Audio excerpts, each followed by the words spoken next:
நாமக்கல் மாவட்டம் திருச்செங்கோடு அருகே புத்தாண்டு இரவில் கேங் வாரில் ஈடுபட்டுக் கொண்ட கும்பலின் பரபரப்பு காட்சிகள் வெளியாகியிருக்கிறது.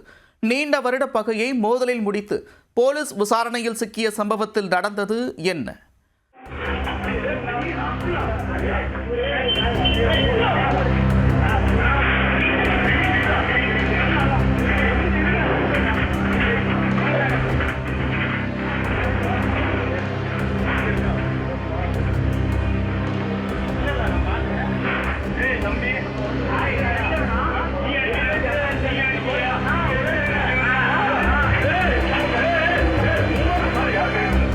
பல நாள் பகையை புத்தாண்டு இரவில் தீர்த்து கொண்ட கும்பல் கைகலப்பில் ஈடுபட்டு காயங்களோடு மருத்துவமனையில் அனுமதிக்கப்பட்டுள்ளனர். பள்ளிக்கூடத்தில் இருந்தே மாறி மாறி மோதிக்கொண்ட கும்பலுக்கு பலமுறை வார்னிங் கொடுத்த போலீசார் இம்முறை கைது நடவடிக்கை எடுத்துள்ளனர். புது வருடத்தை கேக் வெட்டி கொண்டாட திட்டமிட்ட சம்பவம் போலீஸ் FIRல் முடிந்ததன் பின்னணி என்ன?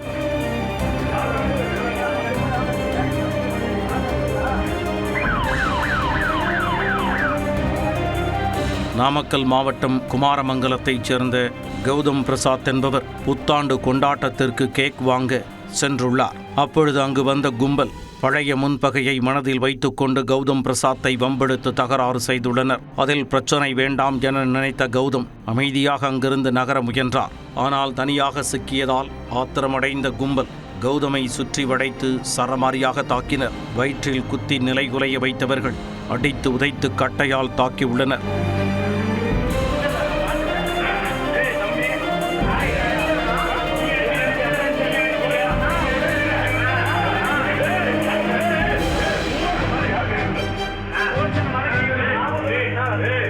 இதில் காயமடைந்த கௌதம் அங்கிருந்து தப்பியோடி தனது கூட்டாளிகளை சந்தித்துள்ளார். பின்னர் கும்பல் சேர்த்து மீண்டும் சம்பவ இடத்திற்கு சென்றவர் பழிக்கு பழி சம்பவம் செய்துள்ளார். இதில் இரு தரப்பினரும் ஒருவரை ஒருவர் சரமாரியாக தாக்கிக் கொண்டு ஆக்ரோஷத்தில் ஈடுபட்டனர். இச்சம்பவத்தில் கௌதம், சூர்யா, அரவிந்தன், விக்னேஷ்குமார் ஆகிய 4 பேரும் காயங்கள் ஏற்பட்டு நாமக்கல் அரசு மருத்துவமனையில் அனுமதிக்கப்பட்டு சிகிச்சை பெற்று வருகின்றனர். இச்சம்பவம் தொடர்பாக விசாரித்த போலீஸ் இருதரப்பையும் சேர்ந்த 7 பேரை கைது செய்து வழக்கு பதிவு செய்து நீதிமன்றத்தில் ஆஜர்படுத்தினர். இரு தரப்பிற்கும் இடையே பள்ளியில் படிக்கும் காலத்தில் இருந்தே அவ்வப்போது சிறு சிறு பிரச்சனைகள் ஏற்பட்டு வருவதும், கடந்த டிசம்பர் மாதம் இதேபோல ஒரு தகராறு ஏற்பட்டு காவல் நிலையம் அழைத்து வரப்பட்டு பெற்றோர்கள் கெஞ்சி கேட்டுக்கொண்டதன் பேரில் எச்சரித்து அனுப்பப்பட்டுள்ளனர். இந்நிலையில் மீண்டும் மோதலில் ஈடுபட்டு போலீசில் சிக்கியுள்ளனர்.